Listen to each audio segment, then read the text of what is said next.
Good morning, everyone. My name is Peter Westerhouse. I'm the Chairman of Bathurst Resources. On behalf of the Bathurst Board, I welcome you all here. It's good to see we got a reasonable turnout, substantially better than what we got last year. And we've also, I'm advised we've got a few people watching on the webcast. So thanks very much for tuning in and coming along today. As there is a quorum present, I'll declare this meeting open.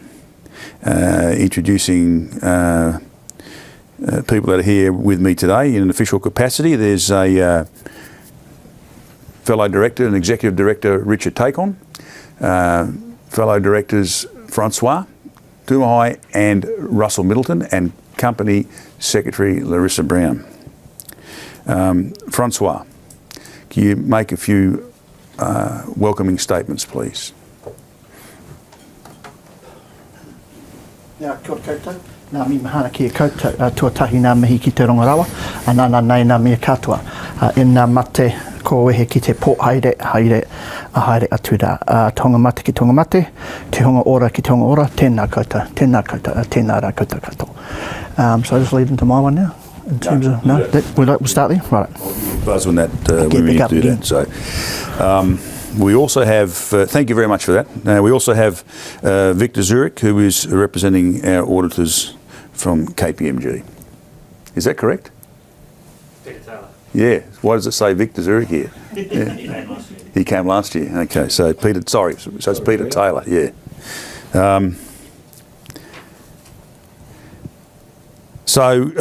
Moving along, the votes will all be tallied via poll. We've got 5 resolutions today. If ASX Guidance Note 35 requires that all resolutions subject to ASX listing rules be conducted by poll. Most of our resolutions today are subject to those listing rules, and for that reason we're doing it by poll. And I'll show the results of the voting we've had so far as we work our way through these resolutions. And you'll have received the poll form when you registered for this meeting.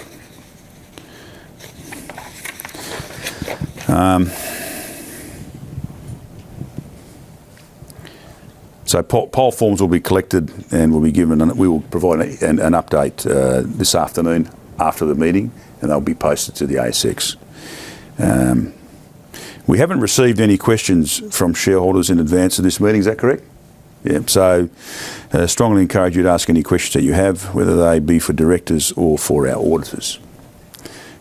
Any questions to our auditors will be answered by Peter.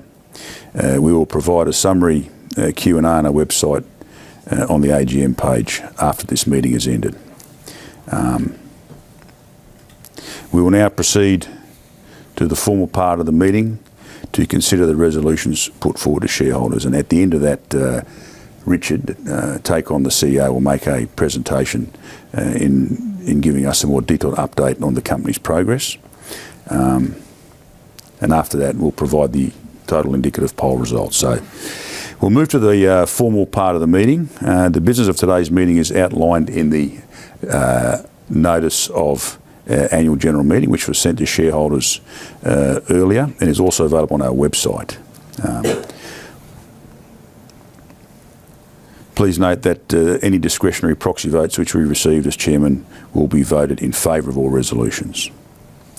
The annual report, which includes the director's report and the auditor's report, was dispatched to shareholders who requested a copy, and has also been available on our website since the 31st of October. And there's also a bunch of them on the table outside there.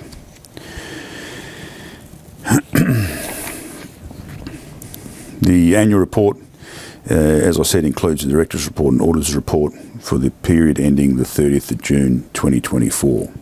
And is now laid before the meeting. And as I also said before, that Peter from our auditors is here to answer any questions. So far, we have not received any questions.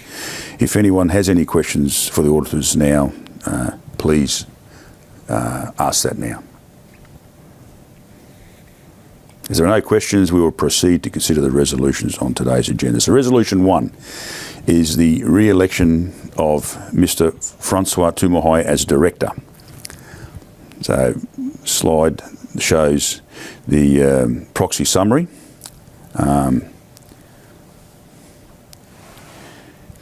Francois is an independent, non-executive director, and if re-elected, he will remain so. The validity of the resolution is as it stands. Francois, is there anything you want to say in support of your re-election? Yeah, kia ora koutou, Francois Tūmahai Takangoa. No, first and foremost, I just want to thank you all for coming today, and the guys that are online. Thank you for your time. I had the privilege of being on Bathurst for a wee while now, and I'm really, really keen and excited to stay on. We've had some challenges, obviously, but the future is really exciting, so I'm really keen to stay on board. So hopefully I get the votes. So, thanks, Pete. Well, you have, mate. I have. As you can see there, so it's been overwhelmingly voted in favour. Good thing guys voted against. You know, so as a chairman, I'm delighted with those results. I mean, he's a very important part of our government's framework and our board, so it's good to see. So thanks for that. Any other questions about this resolution in general? So, Resolution 2, appointment and remuneration of the auditor.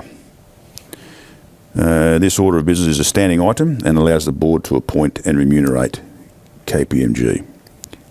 You can see the result, so that's on the basis of the proxies, that's also been carried. Do we have any questions about this resolution? And again, if you've got any questions to Peter Taylor, let me know. Resolution 3, performance rights for CEO Richard Take-On.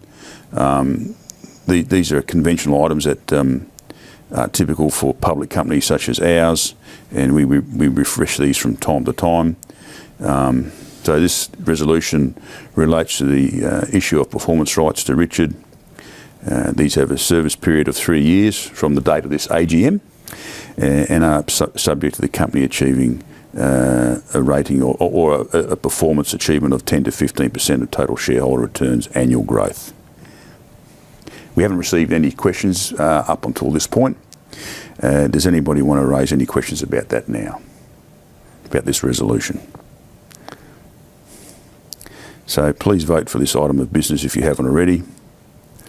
As you can see, that one, based on the proxies, will carry also. Thank you. So moving to Resolution 4, which is similar to 3, which relates to Russell Middleton. Again, if you've got any questions about that, please put them forward now. And as you can see on the proxies, that will carry substantially. No questions on that. Resolution 5 is shareholders' approval for 10% placement capacity increase. Again, this is pretty sort of standard resolutions that appears from time to time. So this allows us to raise additional share capital without having this 10% without having to seek prior shareholder approval. Are there any questions about this resolution? Based on those proxies received, this will carry also. So completed poll forms will be, as I said before, will be collected in a moment, and we'll put the any other changes to the results. We'll put those up. So this now completes the formal business of the meeting. If you've got any other questions, please put them to us now. Otherwise, I'll sit down. I'll hand over to Richard. He can provide a company update. Okay. All good? Yeah. Thank you. Thank you, Peter.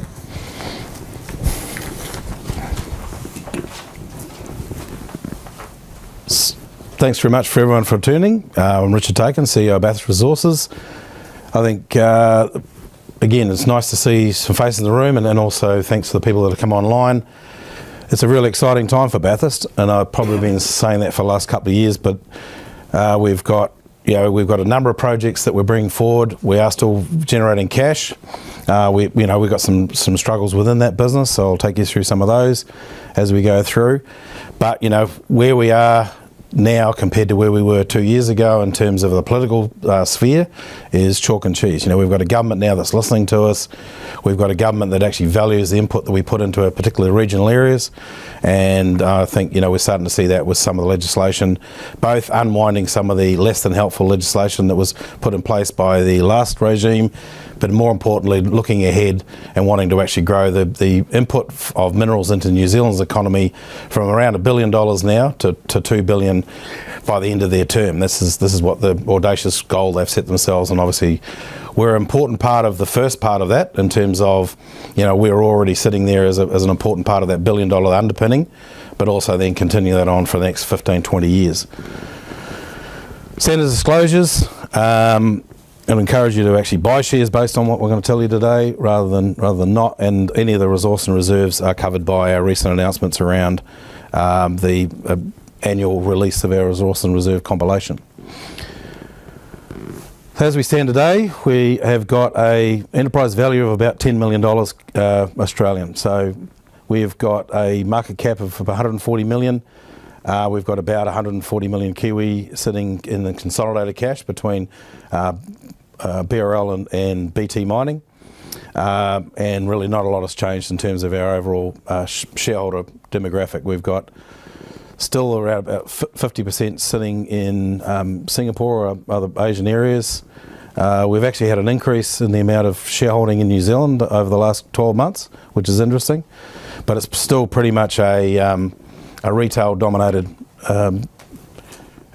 share ownership. Anyone that knows Bathurst knows where our major operations are, but I'll just use this as really just to run through and give you a very brief update on where we're up to on each of the mines. So Marmarua, Rotowaro are 65% owned by Bathurst through the BT joint venture. They really supply the bulk of the coal into New Zealand Steel. A small amount going into lime production, and even a smaller amount now going into process heat for value add to New Zealand prime production. Both mines have been in growth phases. We've been doing the M1, which we recently consented, which is a cutback to the original KCQ pit. That's been sort of hampered by weather, particularly during the winter months, but we are expecting that we're going to do a lot better during, obviously, the drier summer months up there. Rotowaro, again, is in growth phase. We're actually mining coal out of what we call the Waipuna extension, which we put in place about 5 years ago, and we're now into the Waipuna West extension, which is, again, a large cutback with a large strip ratio, but matched by pricing from our major customer. So it'll be very profitable, but at the present time we are into a growth phase. So we've actually put on a lot more people. We've got quite a large amount of overburden to remove in the next 12 months. We've got the equipment at the stage of doing it. We've got the manpower now on the ground to do it, and we're looking to achieve that over the next 12 months. Stockton, as a mining phase, has been performing okay, but we've obviously had logistics hassles, struggles, whichever way you want to call it. We've had a tunnel out in the main logistics path with the Typhoid Tunnel. That was occurred on the 15th of June this year. We put in place a road bridge pretty much straight away, and we've been trucking up to about 3,500 tonnes a coal a day around that gap, and then reloading trains at Ikamutua and then transporting through to Littleton from there. So it has been a large impact on our communities, particularly around Westport and Reefton, where the trucks have actually got to transport pretty much 24 hours a day, 7 days a week through those communities. And we do very much thank them for their patience and putting up with any inconvenience that might be occurring. You know, and again, we've had some complaints which we've dealt with very quickly, but by and by people have been very tolerant, and I think, you know, it does sort of say a lot to the standing that we've actually got in those communities, that people understand why we've got to do it. Kiwirail's communications have been quite good as well. So the tunnel is due now, according to their latest timeframes, to be able to be completely utilised on the 12th of January. They are looking to try and bring that in a week earlier, but that's the timing we've got at the moment.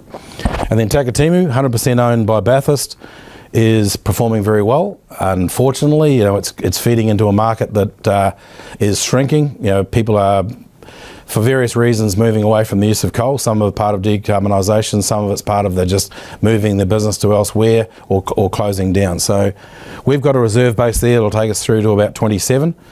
And we have got another project, New Brighton, but that needs really support from major customers, which we're not seeing at the moment. And probably going back to the Westport, with the Buller project, and we'll talk about it a lot more as we go further through, but with that, with the change of government and the introduction of the fast track approval bill into their parliament in March, that now gives us really the pathway to bring that project forward, and that's a very important part of Bathurst's growth plan. So moving to Canada, we've been in Canada, as most people would know, since 2018 with our joint venture with Jamison in the Crown Mountain project down in lower eastern BC. We then this year, during FY24, took 100% ownership of the Tanas project, which is in northern or mid BC, but very close to the coal port of Prince Rupert. So that's a very important project for us. Again, it's potentially 1 million tonnes a year. It's quite far advanced through the BC consenting process. It's not costing a lot of money to keep that ticking over. The major risks here are really getting comfort by the First Nation groups and the local community and the BC government that we can operate this project in a manner that's not going to destroy the environment, that's not going to leave a long-term legacy of damage, and probably more, and particularly with the First Nation, that we're not going to take away food sources valuable like caribou, fisheries, that are heavily reliant on for food, but also tourism and that sort of dollars. So again, we're looking there to build up a potential for a couple of million tonnes of 100% owned Bathurst coal. So we'll end up 50% partners in Crown Mountain if we go through to the final investment decision, which will probably be around about FY28. And obviously with the Talca project, we already own 100% of it. Well, there's been no change to the board in the last 12 months, and I'd like to thank the board for their support in all of my activities, and particularly, supporting the team that reports to me, the senior leadership team. Fiona's in the room here today. Everyone else is out actually doing some work. Sorry, Fiona. No, we actually normally bring the senior leadership team in, but it's 2 days out of their lives, and everyone's very busy. So again, thanks to my team. They support me very well, and they support the company in all our activities. We're a medium-sized business in New Zealand. We employ directly about 675 people, and then indirectly through contractors and other interactions on the mine sites, around about another 150 on top of that.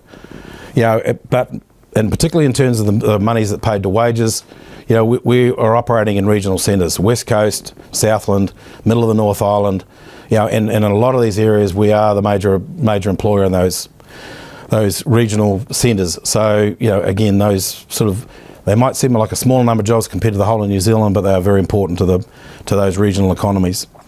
And there's a significant amount of money that flows from the operations into other parts of whether it's buying diesel, whether it's explosives, repairs, parts and that sort of thing.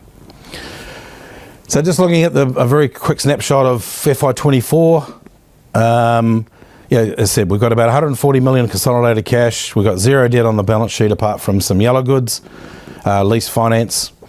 We're going to generate, last year we generated around 91 million EBITDA at Bathurst level, and we've got a net asset covering of around about $1.50. So, we're 50% of that, and if you look at it in terms of most multiples, we're well and truly below where we should be. One area where we're not particularly proud of our last 12 months is around our safety journey. We've got a lost time injury frequency rate of 6.3 and a total recordable injury frequency rate of 22.4. They are not numbers to be proud of, and we're not proud of them. We're doing a lot of work in and around working with our people in a number of different areas. I won't go through all that now, but it is a source of constant review by our board and back to our senior leadership team. We've done a lot of work with our managers and our senior site executives and our GMs in terms of trying to assess why are we having this large number of incidents. I've got to say from the onset, I'm not worried about hearing about incidents. One of the things we try very hard not to do is to drive this reporting underground. The easiest way of me to fix those stats is to actually not report them. I mean, the sites can not report them, not me, and I'll never hear about it, but that's not what we want to do. Part of our system is that we want to hear about everything. We reward people for reporting near misses. We reward people for putting in hazard alerts, and we reward people for reporting every injury that they have, including the cut finger. So yes, our stats aren't perfect, but we're doing a lot of good underlying stuff, including working on field leadership program, which is really trying to get interactions going better, where people who aren't normally in part of operations are then talking to people who are in operations and trying to work through what we call the 4Ds, trying to work out whether there's something in their job that's daft, whether it's dangerous, or whether it can be done better, and have they got the support they need. So we are pushing forward with all those programs, and then I'm hoping next year when I report this, we're going to see a lot of different sets of numbers. Community, we do a lot of stuff in the community, but both in terms of donations. We've got a thing called the Buller Resilience Trust, which again I think's gone a long way towards really highlighting the importance of BT mining in particular in the Buller area. And that is one of the reasons that we've had very little sort of issue over the trucking, even though some people will be quite heavily impacted with noise. And Palmerston Street is not the busiest street in the world, and if you've got 3 or 4 trucks travelling down it at once, then it's be perceived as being a traffic jam, but we're not getting that negative impact. This was a program that was put together actually by a local iwi in the Waikato.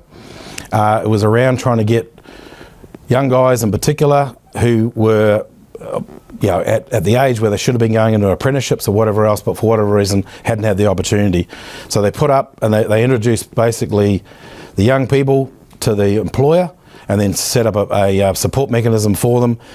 We took on 4 participants out of that to our 2 mines, Mamarua and Rotowaro, and we ended up 2 of those guys have then gone on to full-time employment. And so that's Francois Baker with the young guy at Rotowaro, and Ben Biddle with a young guy at Mamarua. So very proud of their interaction. These guys have got a lot out of it, and our guys have got a lot out of it, so we're looking to try and maintain that program. So in terms of results, we can't spell, even though everyone's looked at that 4 million times. So obviously we didn't have as good a year as last year, but we're still highly profitable. We were down on EBITDA, and it's all to do with price. So you can see the price coming off, and also the growth phase that I've sort of highlighted earlier on. Each of the mines are actually in an expansion phase. Stockton's moving into areas of higher strip ratio for the same amount of coal, but the coal is highly valuable, so it's well worth spending the money. Same as Rotowaro, we're in that Waipuna West cutback, which again has sucked up a lot of cash, but also taken a lot of EBITDA off the table. And with Mamarua and probably the only one that's actually moving forward, and that is Takatimu. So Stockton, again, we've seen pretty consistent sales over the last few years, and we're going to maintain that, even though, with the Typhoid Tunnel, we're going to be down a little bit in the first 6 months of this year. What we're looking to do is go to 7-day logistics. That's been signed off by Kiwi Rail, and we'll catch up all but about 50,000 tonnes for the year. Overburden, though, as you can see, is increasing. We've gone from 5 to 5.5, and then we're going to go to 6.2. Next year is probably going to be somewhere around 6, or 2026 is going to be somewhere around 6.5, 6.6. So again, we're seeing that increase as we get into areas that are getting to more extremity of the existing workings. Again, same sort of pattern we're looking at with the North Island. So you see the overburden build up, 6 million to 9.5 last year, and then we're going to do 15.5 this year. So a significant build. That'll then go for another 12 months, and then we'll see a significant drop off. In fact, it drops off a cliff, and then we'll have a large amount of coal that's under very light cover that will then eke out until about 29. Now, I think now, this is looking, at our guidance. We were looking at around somewhere between a range of 55 to 65 million EBITDA for the year at a Bathurst consolidated level. The major step down from last year is international pricing. We're sort of sitting at a spot price at the present time about 205 US per tonne. Obviously down quite considerably where we were 2 years ago, but even last year. But the forward curve is in contango, so we're seeing uplifts back to about 250 tonnes by the end of the financial year, and we're seeing that also in our forward sales. So in our hedging programs, we are still locking in tonnes at around 250 converted into New Zealand dollars for small tonnages, but we build it up on a book by book basis. So around about 40% of our overall production is actually carried at a hedged price, and we're locking in most of that up to 12 months out. So that forward curve being in contango really helps us out with that, and obviously we've got a tail of that still flowing through into the business now. Let's see, that's really just depicting that. So the lighter blue on there is the forward curve, and I think even since this was updated, it's now back up to around 250. So Bathurst as a business is really broken up into three main components. We've got the BT mining, obviously, you know, that in terms of New Zealand, that's really important. We own 65% of that joint venture, and then with 100% of the Bathurst assets, we've got the Buller project and we've got the operating Takatumi mine. And then in British Columbia, we've got the Tanas project and Crown Mountain. So over the last few years, there's been a marked step down. So the yellow on this graph depicts the domestic coal mainly used in primary, value add to primary production. So that's dairy factories, abattoirs, and other sort of food related, mainly processing type. Some lime production in there as well, both North Island and South Island. But the thing that's been reasonably consistent is the amount of coal going out through export. So that's the lighter blue. And the supply into the only steel mill in New Zealand, which is the darker blue on there. And that's looking to continue that pattern. We will not see, I don't believe, a larger increase in the yellow. We'll probably will maintain some of that. Obviously with Takatumi falling out in 26, 27, that's going to reduce further. There is some small tonnage still going in the North Island though.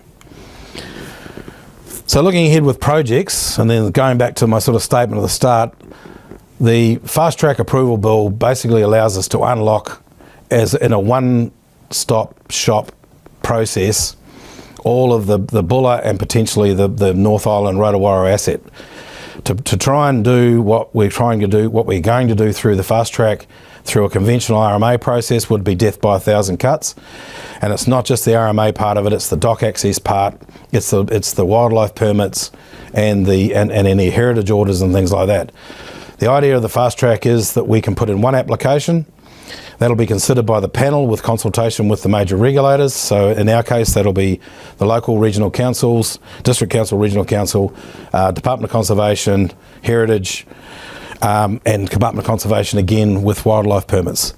But the main thing is, it's not so much the fast part of that, it's actually the one track, so or the one stop. So one application goes through a single test, and then we end up with multiple approvals that will then be administered by the various groups. So the District Council will look after land use, water is done by Regional Council like it is now, air is done by Regional Council, DOC will have their input in terms of making sure that we're operating in the way we said we were going to operate, and that we've got proper rehabilitation plans that are going to put the land back in as close to the present state as possible, but also preserving in the ecosystems that we're actually affecting now as we go further forward.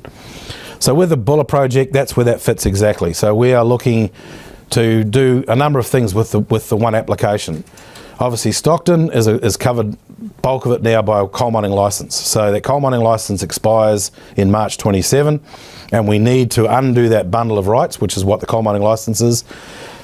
At the moment, it covers access arrangements, it covers land use, and it covers sort of most of the other areas where we may, with building rights and things like that, for instance. So in doing that unbundling, we then need to go and do each of the individual permit approval processes. With the one track, we can basically preserve access to that existing infrastructure base, so the roads, the washery, the rail, the aerial, the rail load out, and ultimately that allows us then to support our customers. So that's an important first part, and there's also 4 or so million tonnes remaining within the existing holding after 27 that we can then blend with some of the Buller coal and make sure we maximise the value out of the remaining asset. We've got Cypress, which is tacked on the side of that, which has got a resource consent that goes through to 2040 and an access arrangement with LINZ through to the same period.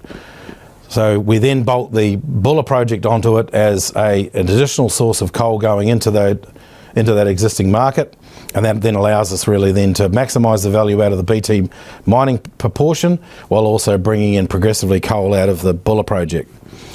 With the North Island extension, it's really about preserving again the washery, the rail load out, the rail unloader, which Genesis is using at the present time, and the haul road through to the conveyor belt that supplies Genesis, and also all of the rail load out facilities that allows us to take coal through to New Zealand Steel. So that hub will have to be preserved, and that's part of the coal mining licence now. So again, we've got the same process to go through there, and then we've got about another 15 million tonnes potential resource that's sitting up the road, that if those customers want that coal at the right price, then that will be available for them. So in terms of the Bathurst profile in the Buller project in particular, the shaded area there depicts the progressive build-up from around about 2027 up to around about 1.2 million tonnes over a long period. And that build-up really coincides with the coal being depleted out of the remaining Stockton coal resource.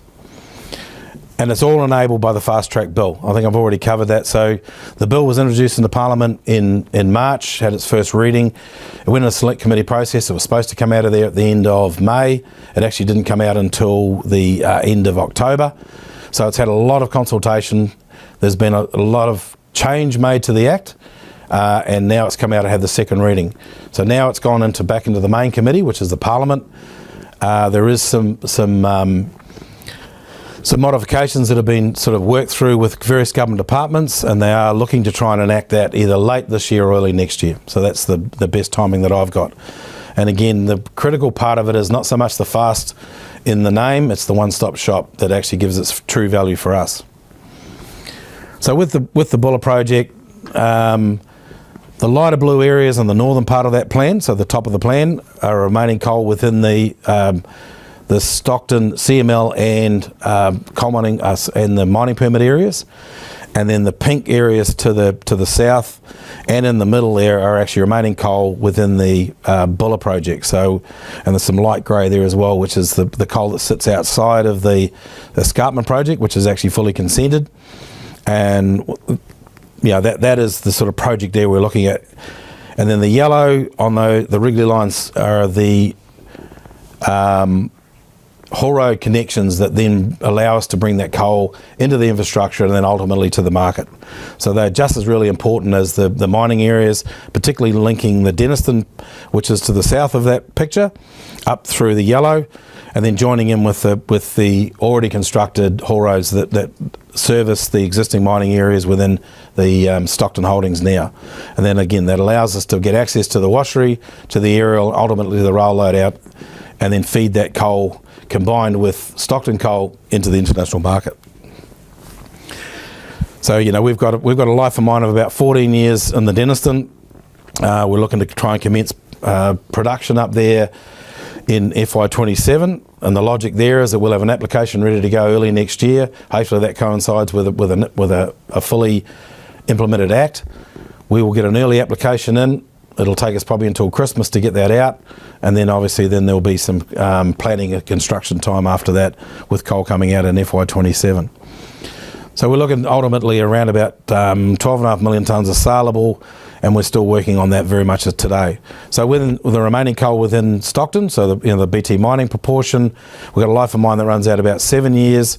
There's about 4.3 million tonnes that'll be available for blending with that 12.5 million tonnes, and that takes us through to around about a 20-year mine life from that point.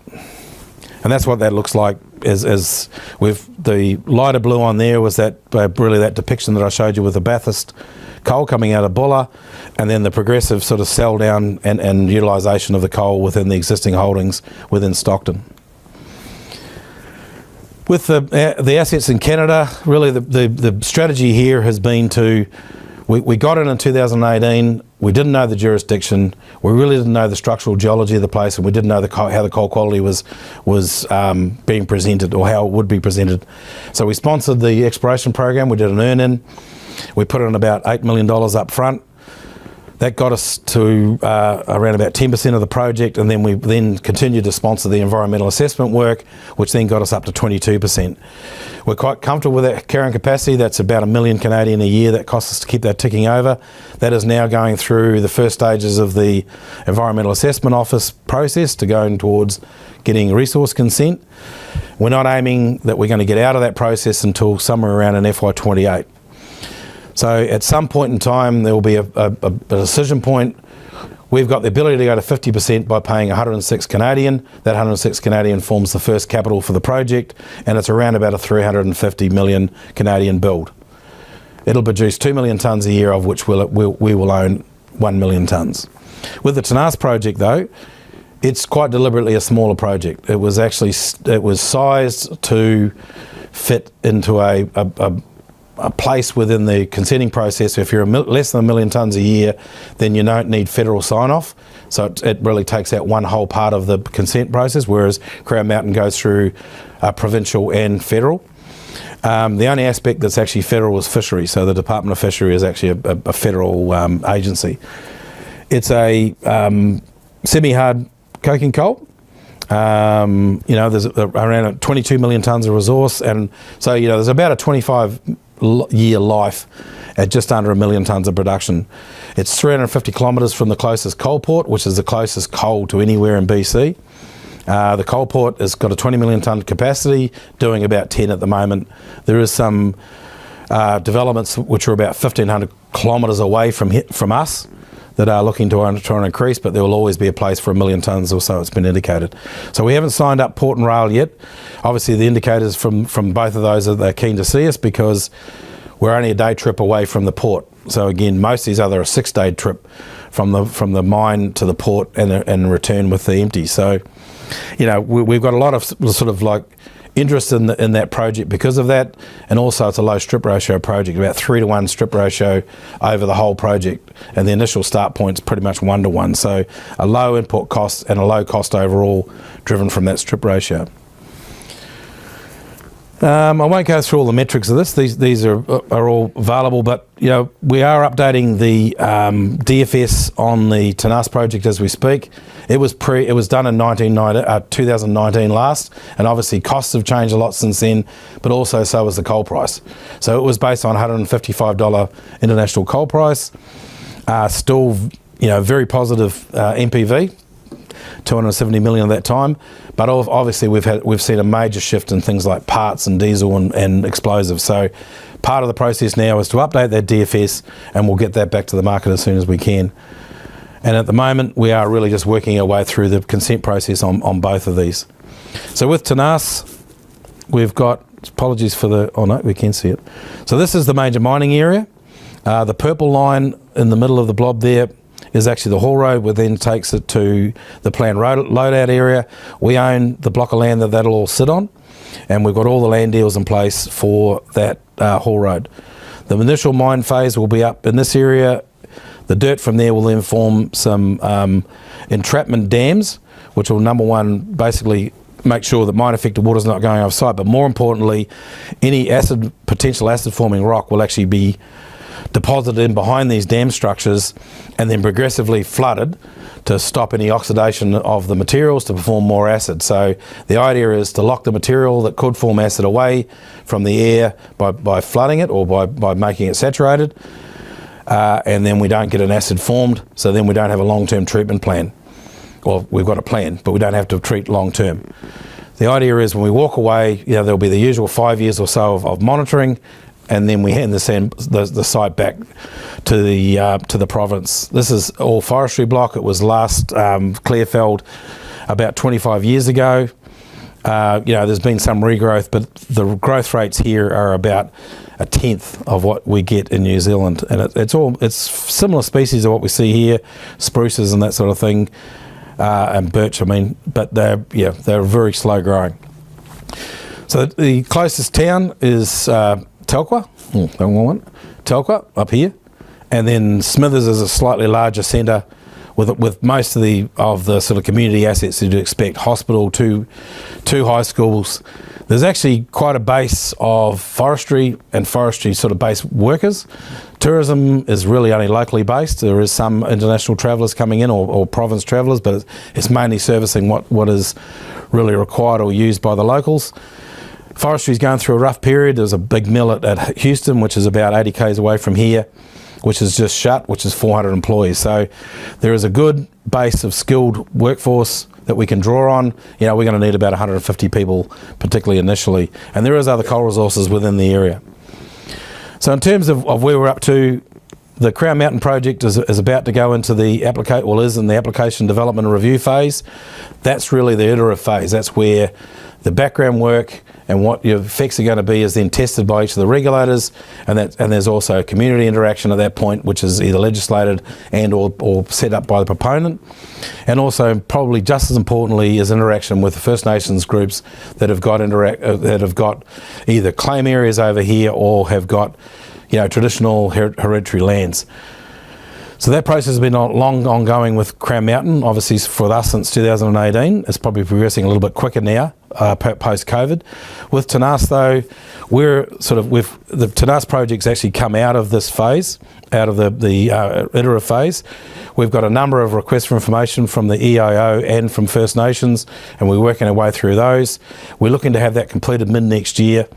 We then go into the final effects assessment, which then really gets down to the nuts and bolts of the effects that we're assessing versus the mitigations we're putting in place. Is that acceptable to community, to the regulator and to First Nations?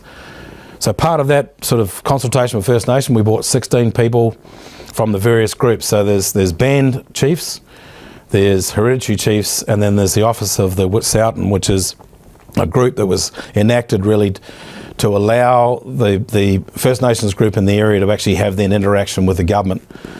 So they've all got slightly different agendas.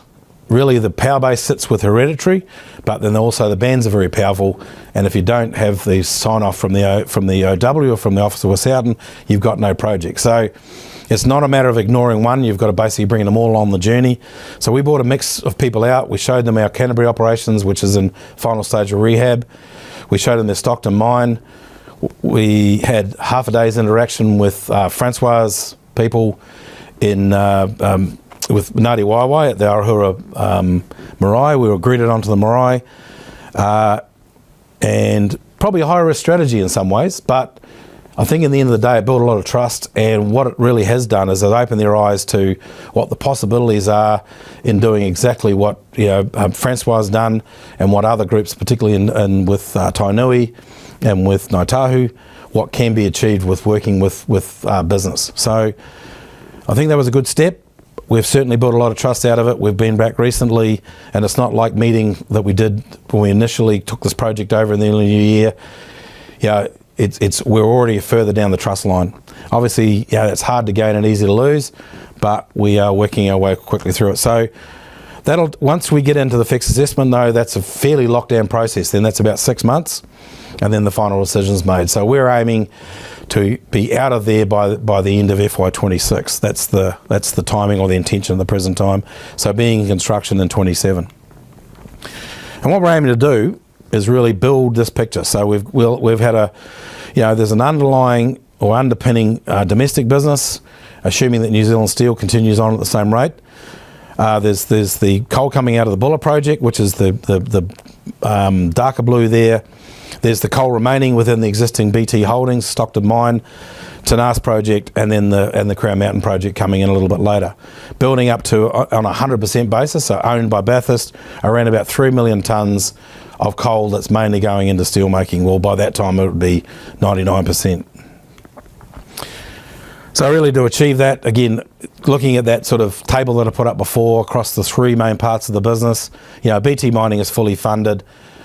We've got a clear path in front of us as to what we're trying to achieve. We've got to maintain the infrastructure, and then make sure that we've then got the infrastructure to feed in any additional coal, bring the Buller project into that, and then allows us to then blend that remaining coal into the market. So Bathurst, New Zealand, the key target there is Buller. If we can get a customer for Takatimu, we'd obviously take that on. We're not walking away from the domestic market, it's walking away from us.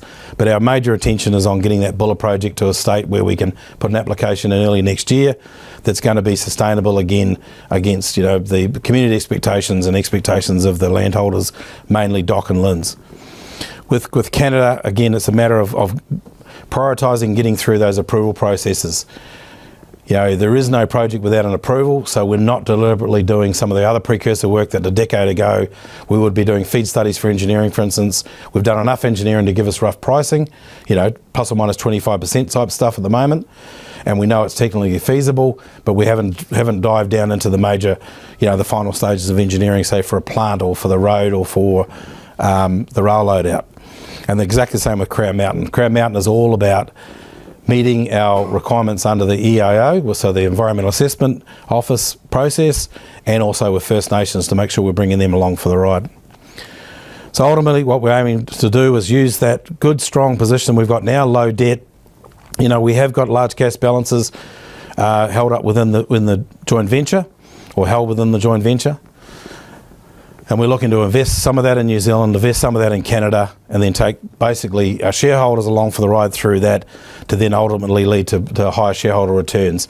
And we'll have, you know, cash flowing from each of those parts of the business leading out to ultimately, you know, FY40, where you've then got long life projects with long life returns, and then feeding that, you know, back to shareholders in either future assets or dividends and or both. So look, thanks very much. As Peter said, more than happy to take questions from the floor. We're probably going to lose the live feed now, so thanks very much for the people who are online. And again, anyone online that's got any questions, please put them in. And what we'll look to do is compile a Q&A and put that in the next couple of 3 days. Thank you.